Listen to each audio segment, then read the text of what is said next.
about scalloped edges. You know, my own personal history is I love scalloped edges for one thing. Always drawn to these quilts, and when I decided I wanted to try it on a quilt, my sister Hillary, who's one of my favorite people, she has a great collection of quilt books, and I went over and borrowed a few books from her that were specifically on finishing your quilt.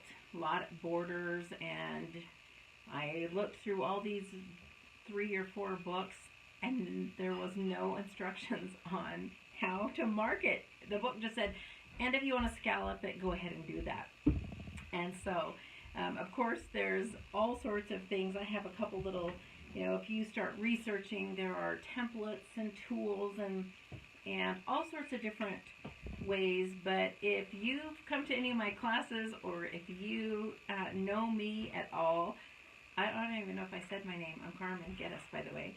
But if you know me, you will know that pretty much everything I do is, if it looks hard but it's actually easy, then that's pretty much how I do all of my quilting and everything I can.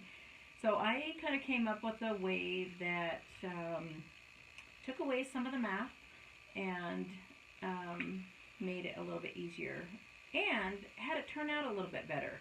I have a couple of quilts behind me. In fact, I realize I'm standing right in front of my scallops. But I have a couple of quilts behind me that we've scalloped the edges of. And one thing that I noticed right off the bat when we're talking about putting scallops on the edge of the quilt is it's kind of all about the corner.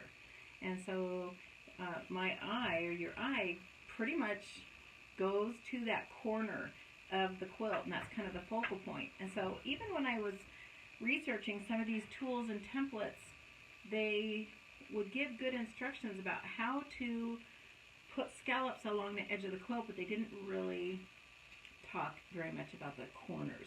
And so that's a big focus on how I do it. The other thing is, let's just talk about, we want to scallop this quilt. So what I've got here in front of me is a quilt top. Can't show you the whole thing. And so I've got a quilt top here. We're just kind of focused on the border. And what's kind of fun is, whether you are quilting your quilt or not, you can mark your quilt top with scallops. And if you're taking it to somebody else to quilt, if you're doing custom, you can do some fun fancy things. I'll show you a quilt here in a little bit that I just took off the quilt frame today. That's just what I did. I marked the top before I quilted it, and so then I can highlight the quilting around these scallops. And or you can have the quilt top all quilted and then mark for scallops. Either one. We'll kind of just talk about that. We'll talk about it now. If you are going to put scallops on the edge of the quilt, you do want to keep in mind the width of that border, because when you put a scallop on the edge of the quilt, we are cutting into the quilt a little bit as those scallops indent down into the border. So you want to keep that in mind.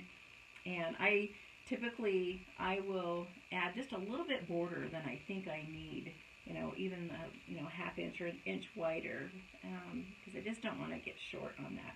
So visually, kind of look at your quilt top, maybe lay some strips down next to your top, and give yourself an idea about how wide you want that border to be, taking into mind that the scallops will be cut into that. The next thing that we're going to do is, when you've got your quilt top, I am going to mark, and I call this, what do I call this? I call it the drawn line. And one thing about scallops is, how far are we going to indent down into the quilt? And one thing I found when I was just using different templates to mark the edge of the quilt, what I would do is I would get them off center a little bit. That was really easy for me to do. It was hard to have a template centered so that I wasn't tilting it one way or the other. So I mark, and I'm going to tilt my little board up here a little bit better. And so, anyway, welcome everybody. Before, I can't see your names clear from my phone, but if you're joining us, thanks Connie for joining. Palmer. Hi, Connie. Patrick's here, and Zach is here helping me today. Jan Kuster. And so, hi, Jan. Okay, so let's get back to this. If you have any questions, please put it in the comment. I'll have a pause here in a little bit, and the guys can tell me what the questions are. But the very first thing that I do is I draw a line. My go-to measurement is 1.5 inches from the outside raw edge of the quilt. I draw a line. Now the reason that I like 1.5 inches is because, hey Zach, oh, everybody's got headphones on, they can't hear me. Would you give me a Kleenex? No, I got a sniffly nose. Oh, bless you. All right, pause. Okay. The reason that I go 1.5 inches is that's a nice indent. It's not too, and I'll show you a couple of quilts where I've indented less, but my go-to is between 1.25 inch and 1.5. So this is 1.5. So we're going to take our ruler. Let's see, where did I put my ruler? Here we go. Vanessa Hancock is on. And so I'm going to put my ruler right on the edge of the quilt, and I'm just going to draw a line. Now the pen that I use is a blue water-soluble pen to mark that line, because it's not going to go away until I put water on it. And so this is nice. The purple air soluble are going to go away. So unless you're going to do it like right then, I use the blue pen for marking the scallops. So we are going to draw a line around the whole outside of the quilt with the 1.5 inches. And, or if you want a little bit less, then it's going to go about 1.25 inches. You draw that all the way around the whole thing.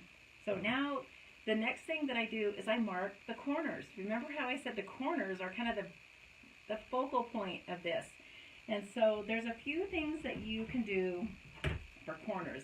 You can get some, kind of a nice little acrylic templates, but I'll show you one of my tricks, because every quilt is going to be a little bit different. My border might be wider. I might need a great big scallop around the outside corner.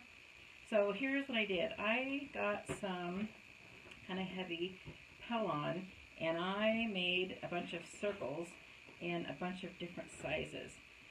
So for instance, you can take a piece of paper, fold it in fourths, make sure that you've got a nice 45-degree angle. Hey Patrick, we need to plug in my phone. I just looked at my phone and I have a low battery. So we better plug that phone in, or else we'll be done really quickly. So you can fold that into fourths so that you got a nice 45-degree angle, and then get, a nice big lid or something like that. And so then I've got a nice great big circle.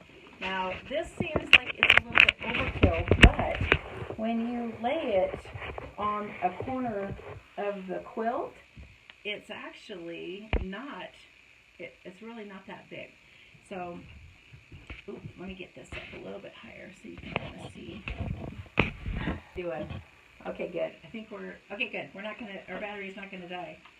Technology, Okay, so then we are going to find, and it's fun to kind of experiment too. Now, when I first am drawing out the circle, I might use an air-soluble pen, because you might change your mind, because once you mark it on there, then you get a nice visual of how this is supposed to look. And so it looks like I did a little bit bigger one than this one. I'm going to just lay this on. Well, let me lay this on just so you can see it. My actual circle is a little bit bigger, but I think this is going to give you a better visual. You see that okay?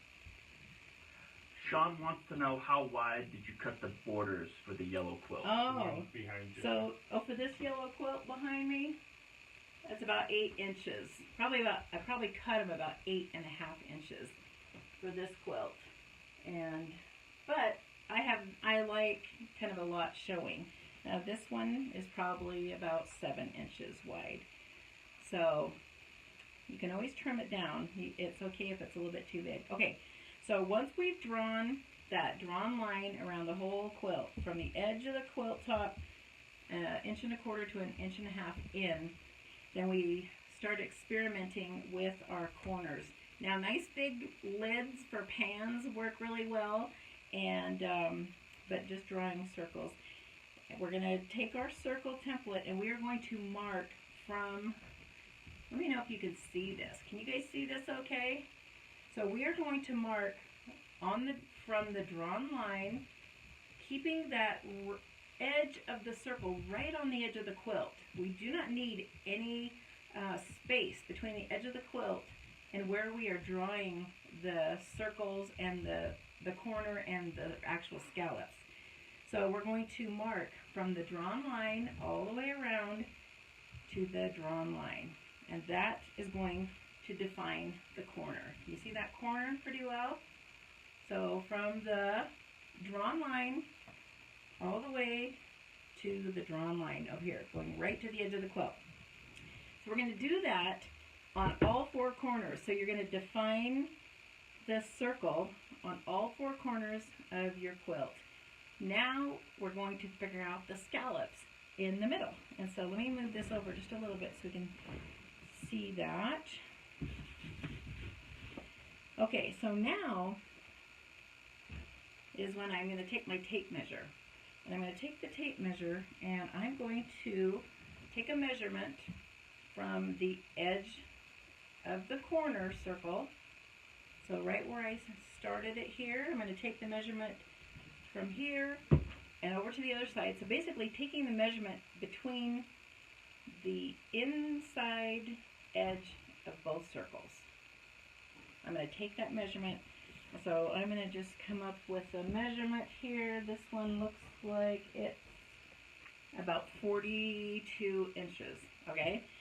So we're going to take that measurement. Now, if your quilt is not square, your measurement is going to be different on the top and bottom than it is the 2 sides, right? So we're going to take each of those measurements. Now, the other thing that I do when I'm taking that measurement is I take all 4 corners, because I might have a tiny bit longer border on one edge than the other. Hopefully not, but it is easy to get a little, maybe a little quarter or half an inch. So I actually take the measurement between the corner, marked corners on all 4 sides. So I have all those 4 measurements. So now that I've taken that measurement, we want to think about how wide we want those scallops to be. And so the first thing that I like to do is I just finger trace. I'm just going to finger trace, because if I'm going like this, then I probably want some pretty big scallops. And if I'm going like this, then I probably want those scallops to be a little bit smaller. So finger tracing is just going to visually, you kind of know what you like, or what your vision for the edge of this quilt is. So I'm finger tracing, and I'm thinking to myself, well, maybe that's close to, between 6 and 8 inches. So I've got that measurement that's between the 2 corners, and then I'm just going to simply divide that. So for instance, if I've got 42 inches, then I'm going to say, well, if I do a 6-inch scallop, who knows math? What's 42 divided by 6? Is that 7? Yes. Thank you. It's like, don't make me do math. But that 42-inch is in a nice, perfect world, right? To give me an exact measurement. Sometimes you'll end up with a weird measurement. But remember that we're marking on fabric. And fabric, to me, fabric moves, and so I don't worry so much about the measurements of your scallop being perfect, and we'll talk about that here in a second. So let's say you have an odd measurement that doesn't divide perfectly, but we think in terms of, 1/4 inch, 1/8 of an inch. So just kind of take that average to give you the size. Now, another way to get that measurement is, and I forgot to grab my, I have a roll of adding machine tape, and I don't know why, but if you ever go to a thrift store They're almost always at a thrift store, back by the paper or books. But I will take an adding machine roll of paper, and I just measure it between each of those corners and then cut it to that measurement. Let's just pretend I'm not cutting scallops already. This one's already cut.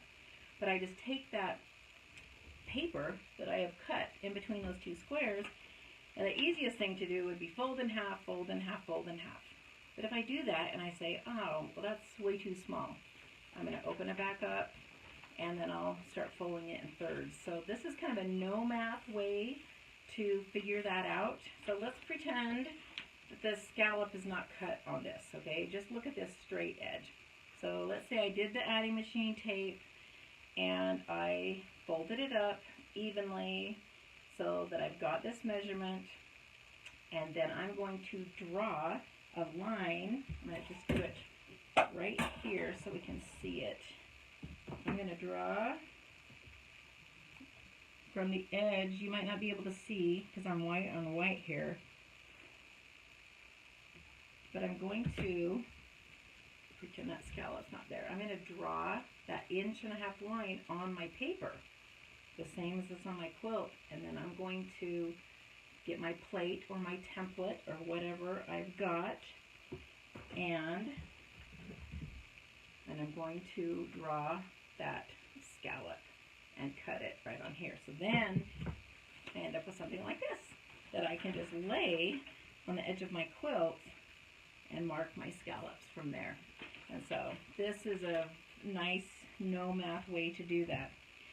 Okay, so let's talk a little bit more about marking the scallops. I like to come up with some like little templates and things that I'm doing for this. So my scallops on this quilt are about 8 inches, okay? Now remember I said the quilt, edges might not be perfect, but when I am this, I'm saying, well, my scallops are basically 8 inches. And so what I'm going to do is I am going to start marking them from one corner. I'll mark 1 or 2 scallops, depending on how long that edge is, and I'll come over to the other side and I'll mark 1 or 2. And basically I'm working from the outside into the middle, because the nice thing is, and then again, depending on how many scallops are across the edge of your quilt, if you're within even up to a 1/2 inch difference on your scallops, your eye does not really notice the difference. But if I had 5 scallops on the edge and all of them were really big and then my center one was really tiny, I'd probably notice that. So what I usually do is I start from the outside edges, working towards the center, but then when I've got 3 or 4 scallops left, I'll kind of take that measurement and say, am I right on my 8-inch measurement, or do I need to fudge a little bit on these last 3 and maybe make them, an eighth of an inch smaller or 1/8 of an inch bigger? And so hopefully that makes sense, that don't worry about it being exact. You want it to be as close as you can.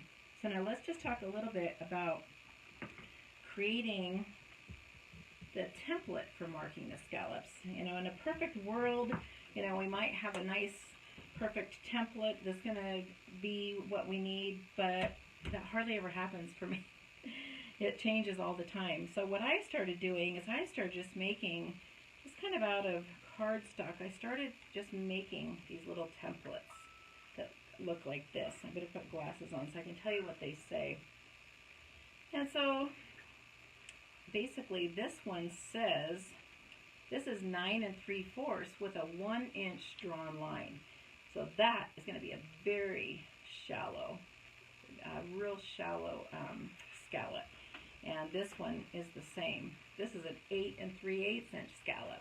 And so then I'm just going to use that to mark my scallops. So what I would do is, as I'm making my measurements down the edge of the quilt, I would make a vertical, I guess is this going to be vertical? Yeah.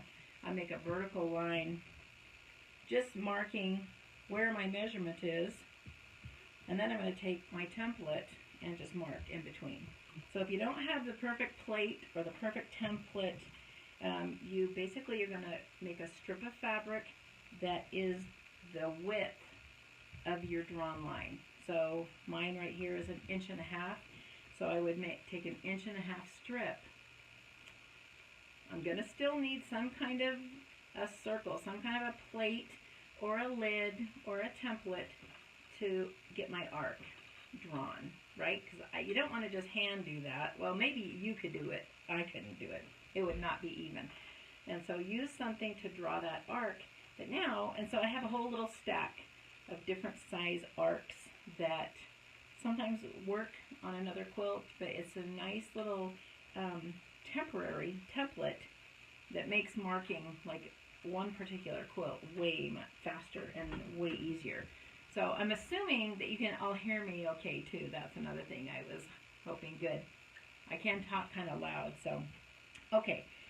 That is really the gist of this whole process for marking the scallops. Is you're going to go corners first, and then we're going to decide. Now here's the other thing. Remember how we talked about your quilt is, unless it's perfectly square, you're not going to have the same number of scallops on the sides as you are the top and bottom. When you are scalloping, and when I say scalloping, I'm saying we have that circle going around the corner. You can have an even or an odd number of scallops in between. It doesn't matter. But your measurement, let's say your measurement for the top and bottom might be just a little bit different. I'm just going to test mine right here just to see. So my top, this side, in between just about 1/8 and 1/4 inches. And on the side, they're 8.5 inches. And so now your eye is not going to catch that in the overall quilt. And so that will happen sometimes where top and bottom, you want to keep the same, side and side and side. You want to keep the same, but they don't necessarily have to be the same measurement. Just a little bit, within 1/2 inch, is going to work out great. Now, I want to show you a couple other, hey Patrick, can you hand me that little quilt top right there? I want to show you a couple other edges of the quilt, because I kind of call it, we're going to mark for either wavy or scalloped edges. So let me get this. Here's a couple. Now I'm just going to show you this, where's my wavy? I want to show you the difference between a wavy. I have all 4 marked on this quilt. There we go. Let's put it up here. Now, one thing about a wavy edge, scallop is going to go scallop, hill, hill, hill, valley. A wavy is going to go just in and out and in and out. But here's kind of the cool thing. A wavy edge of a quilt is actually the easiest one because we don't have to deal with that valley, that indent. We have a valley, but it's a nice little smooth valley. But people will see your wavy edge quilt and say, oh, you scalloped your quilt. So you get total credit, even if you do a wavy border. But the process is exactly the same for a wavy border. You are going to mark your drawn line 1.5 inches, 1.25 inches into the quilt. And then we are going to mark the corner. So it's the exact same process. If you can see that. We've got the drawn line. We're marking our corner from the drawn line all the way around to the drawn line. Again, having that edge of your corner that you're marking right to the edge of the quilt top. You do not need a space coming in. And we'll talk about that in a minute with binding. So you're going to mark those. Now it's a little bit different. The way a wavy border works is you've got your corners and then the valley goes into the quilt and then it comes back over, for another scallop over here. So corner, and then it goes down into the quilt. So there's a couple things to think about. I've got the edge of my quilt, I've got my drawn line, and then I've dipped into the quilt. So one thing to keep in mind when you're marking for a wavy border, you don't want to cut way into your quilt, and it's really easy to do that. So this is an 1.5 inch marked line, but in reality, if I was doing a wavy edge quilt, I probably would go 1 inch or less. It's a little more subtle because you still just keeping in mind that your outer scallop, what am I trying to say? Your outer scallop comes right to the edge of the quilt, but then it goes past the drawn line and then goes down into the quilt. And so you want to be really mindful of that. So there's a couple things with a wavy edge. You mark your corner, then you're still going to take that measurement from that inside of the corner on this side, inside of the corner on the other side. You're going to take that measurement, but for a wavy edge, you need to have an odd number of waves. And when you're marking your quilt, that will become very evident. And guess how I figured that out? I totally did it the wrong way the first time. Because you need to be in and out and in and out and then around the corner. So it needs to be an odd number of measurements, an odd number of measurements in between.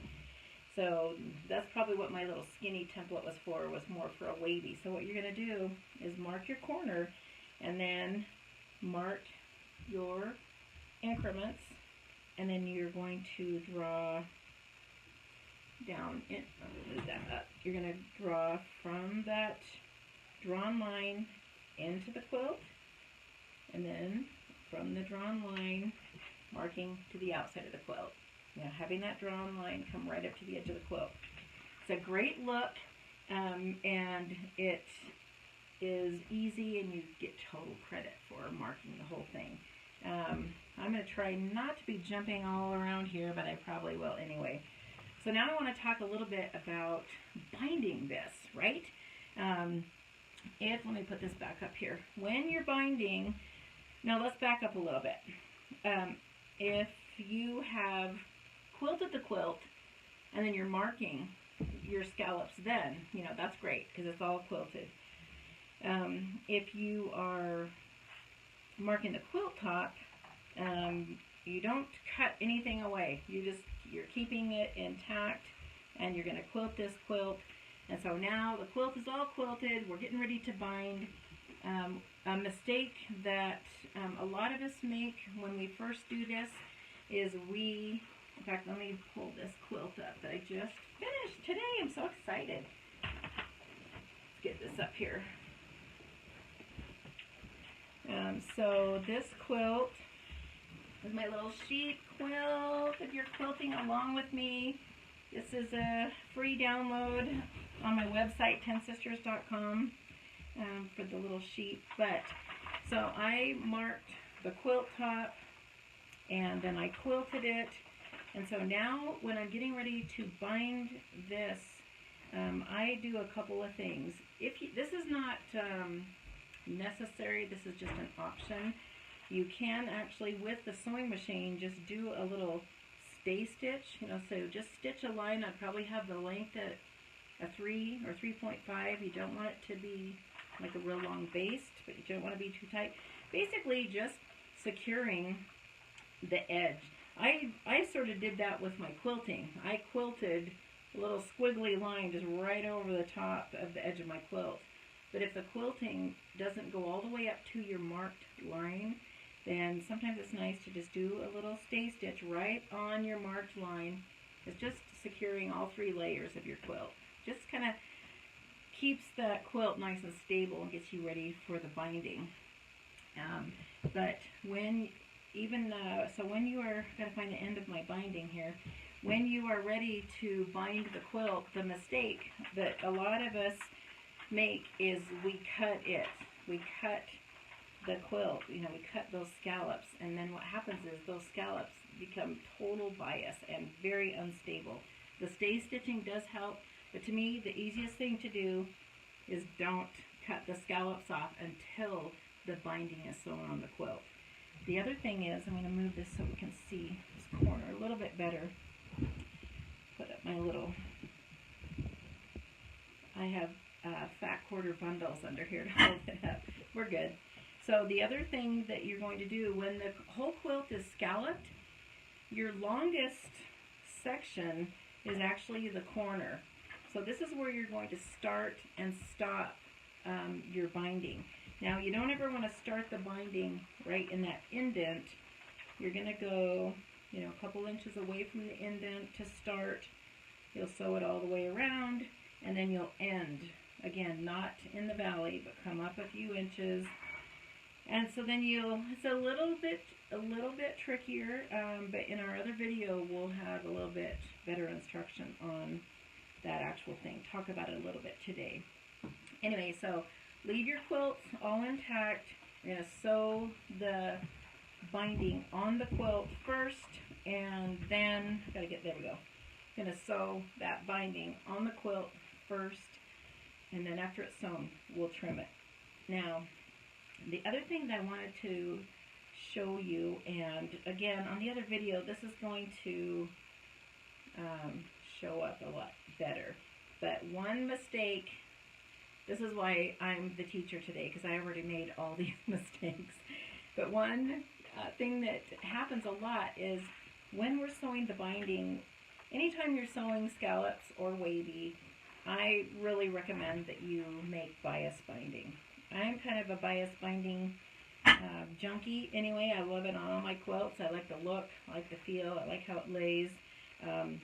But especially with the scalloped and wavy edges, we want to use a bias binding. Question? Yes, Kathy Simmons wants to know, is the binding cut on the bias so it's a bit stretchier for attaching on the curves? Yeah, good question. And so, yes, you know, that bias is going to give you a little bit more give, and I'll kind of demo that more in a minute. But yes, I do cut a bias binding, but here's what happens. I was kind of starting to talk about the mistake that I made the first time I did it, is because the binding has stretch to it, and because we're going around these curves, the instinct or the tendency is to want to stretch the binding. We want to stretch it around those corners. It feels so good to stretch it. But then what happens is you'll have the corners will come. You'll have little snack cups in all the corners. So we want to do the opposite of that. And I'm going to see if you can kind of see this. We'll have a nice close-up in the other video.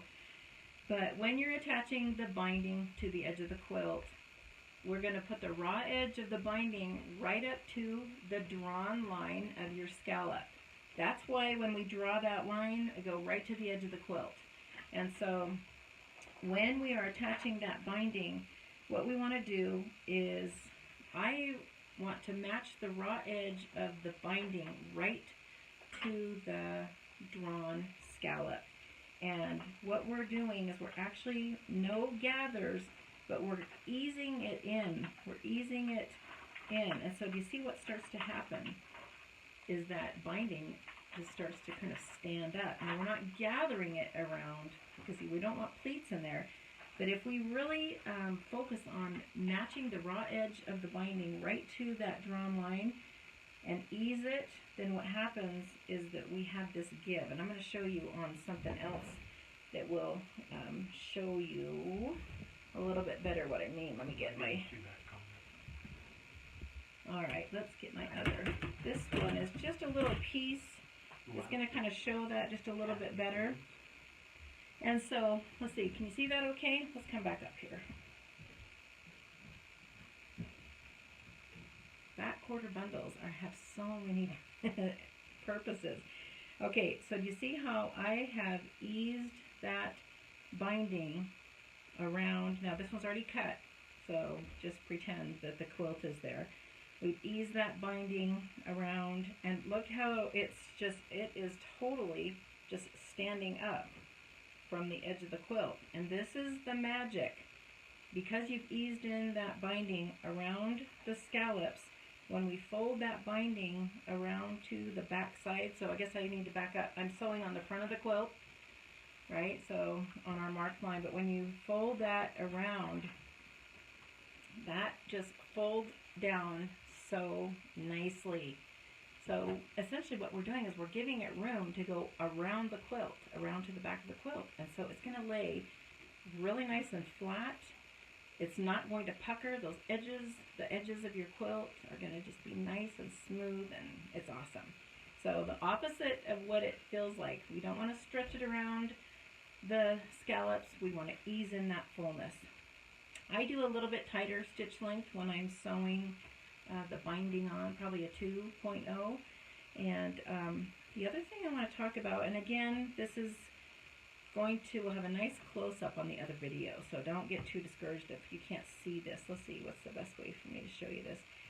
When we're sewing the binding on, and now we're going to come down to the valley, right? That's kind of the question. What do we do when we come to the valley? And so what I do, let's see, I'm going to do it this way. The binding is on top of the quilt. We're sewing it down, and we're coming down to this valley. And what I do is see if you can kind of see my stitching, I sew, and when I get to the valley, I sink my needle into the quilt. And then I sink my needle into the quilt and I lift the presser foot up. And so that's securing, holding the quilt in place. And then I come in with some nice sharp scissors. Now keeping in mind that the edge of my quilt, so it would look like this. The edge of my quilt is still intact, and I'm cutting through the quilt, and I'm going to show you on the back here. And I'm just clipping. I'm not clipping my binding, but I am clipping the quilt. And here's what happens. As we're sewing down and we come to that valley, sink the needle in, lift the presser foot up, come in, make sure your scissors are nice and sharp, and you're going to cut to that valley, and then this is what happens. We're going to just straighten out this seam. Look what happens. When you clip it, this becomes a straight seam up. And you're going to sew right through that point. It works so much better. Because what I was doing before is I'd try to sink into the valley, and then I would try to pivot to go back out of the valley. And I would always get a little fold of my binding or get a little fold of fabric in there, and it was so frustrating. So that little clip is going to allow you to just give it a nice little pull, and it becomes a straight seam. Now, when you sew through this, I have been known to sew through it and then back stitch and then do it again, just to really secure that valley. Not essential, but just an option. Questions, Zach, for us? Yes, Debbie wants to know how wide do you cut your binding? Oh, Debbie, that is a great question. And if you're all still okay, I will talk about that. So that's how we're going to attach that binding. You're going to start and stop from your corners. And real quick lesson on, hang on one second, real quick lesson on how wide to cut your binding. And so it might be covered in the binding, but Connie also wanted to know if the binding if it's folded in half before sewing. Correct. My binding, that's a good question. So here is my strip of binding. I do fold it in half and I press it. Pressing it just makes it very manageable, but if it is biased, you want to be careful when you're pressing it to not stretch it out. And when you're making your binding, it's good to give it some spray starch, and that kind of helps it have some more stability. So just a little quick lesson on how wide to cut your binding. At most quilt books or quilt projects will say to cut a 2.5-inch binding, which is a good average size. But let's back up a little bit and talk about your quilt sandwich. Now, when I talk about quilt sandwich, it's basically, what is my typical quilt? My typical quilt has cotton batting, let me rewind. It has cotton backing, and it has got my quilt top that is probably going to be cotton. I usually use an 80-20 batting, or if you want to do something very nice for yourself, I use a bamboo batting. Just a little plug. You can look up Windline batting. That's the kind I use, and it's awesome and wonderful. So that's my typical quilt sandwich. And so it's a fairly thin. And so the first part of this little exercise is to cut a 2.5 inch strip. Now mine's pretty little. I would make it 3 or 4 inches long. Fold it in half and press it. So this would be an example of your binding. And start with a 2.5 inch strip, because that's just a good place to start from with your typical quilt sandwich. And then you're going to take, this is a little quilt sandwich. So then you're going to take that and you're going to match your raw edges and put your sewing machine on a little bit longer stitch length, because we're going to take this off, but don't just pin it, but sew this to the edge of your quilt. So now the question is, how much binding do we want to show on the front of a quilt? I'm going to just see if I can give you a quick little example here. So the question is, if you can see this, how much binding do I want to show on the quilt? And when we are piecing quilts, we're all about 1/4 inch seam allowance. But it's different when you're sewing the binding on. However wide of a stitch you use when you sew your binding on your quilt, that's how much binding is going to show. So if I'm piecing with a scant 1/4 inch when I piece a quilt, I don't want to use a scant 1/4 inch when I sew my binding on, because I want a nice full binding. So I'm almost inching over to 3/8 of an inch when I sew my bindings on. Because I like a nice full binding to show. So that's the first thing, is what seam allowance are you actually going to use when you sew your binding on. So sew this little piece onto the edge of your quilt. So now your next question is, are you going to machine sew the binding down, or are you going to hand stitch the binding down? If we want to machine sew a binding down, I do sew the binding on the front of the quilt, and then I wrap it around. If I'm going to hand sew, let's start hand sew first. If I'm going to hand sew that binding, I want that binding to wrap around, and I want the edge of that binding to lay right on top of my stitching. Okay? And so the other thing is, when we think about a binding on a quilt, ultimately what we want is we want a binding that is full of quilt. And so if I want to lay that edge of the binding right on top of my stitching, I don't want a bunch of baggy extra binding to show here. So if I'm going to machine sew the binding down, which I'll show you on another video, I machine sew my bindings down. I want, after I wrap my binding around the edge of the quilt, I want that folded edge of the binding to go just about 1/8 of an inch past my stitching.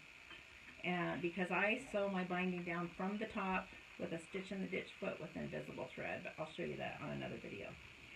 So back to our little piece of fabric, you're going to sew that onto the quilt, and if it's way too wide, take it off. And what I do is I shave off like 1/16 to 1/8 of an inch at a time, just a little bit at a time, and I do it on the folded piece because it's just easier that way. And then I do the exercise again, sew that to the edge of the quilt, wrap it around. So what you're going to come up with is a strip. You're going to come up with a size of binding for your typical quilt sandwich. Now, if you know me, you will know that I am not a 2 3/8 inch person, but that is the width that I cut my bindings for my typical quilt sandwich, is 2 3/8, because I do a full 1/4 inch, I wrap it around, and I want it to go 1/8 of an inch past my stitch line. And so you'll come up with your typical quilt sandwich. Now if your quilt changes, let's say you do a quilt that's got cotton on the top and you put minky on the back. Guess how I found that one out? All of a sudden you've got this thicker quilt, or maybe you're making a flannel quilt.